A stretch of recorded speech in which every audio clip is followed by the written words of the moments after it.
Low employment in the U.S., higher interest rates, an uncertain trading environment, and geopolitical volatility are just some of the factors impacting corporate decisions in 2019. This quarter, we invited Leo Abruzzese of the Economist Intelligence Unit to share some observations on the global economic outlook and the year ahead. And here are the highlights. We've really moved into a situation where the level of uncertainty around the global economy has really accelerated. The message I have right now is not the happiest message in the world, but I think it's better to at least know what's coming rather than be misled about what the environment looks like. Right now, we see red lights flashing almost everywhere. In the United States, in Europe, and China. And let me tell you a little bit about what I mean there.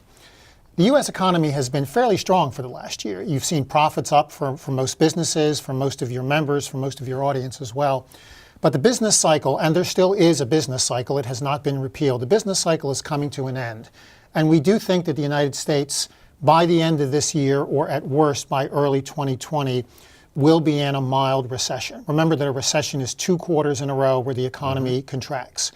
Nothing like 2008 or 2009. Do not worry about that. But we are seeing data, we are seeing debt levels, we are seeing all sorts of activities that, to me, fairly clearly point towards a slowdown. And it's not just the U.S. All of your businesses, most of them, I'm sure, are operating internationally as well. China, frankly, is in much worse position than the U.S. right now.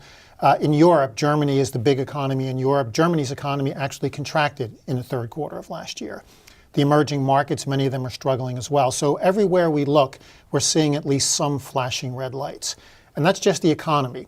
Think about the politics for a moment. We have somewhat, let's say, disrupted politics in the U.S. at the moment. The government is shut down. The president is a bit unpredictable. In Europe, you're watching Britain's withdrawal from the EU, which is frankly a bit of a mess, a big defeat for the Prime Minister of Britain this week.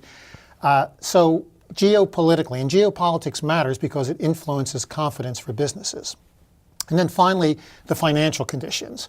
The holiday period with the stock markets, I think, probably kept a lot of people checking their portfolios a lot more than they normally would over the holidays as well. The Federal Reserve is not quite sure what it's doing at the moment. So as you see, it's hard to be overly optimistic right now when we see conditions uncertain almost everywhere, in the U.S., overseas, and in the financial markets. I'd say right now, it is no longer assured that conditions will necessarily be expanding and opening more. I think now there's actually an opportunity for them to push back a little bit.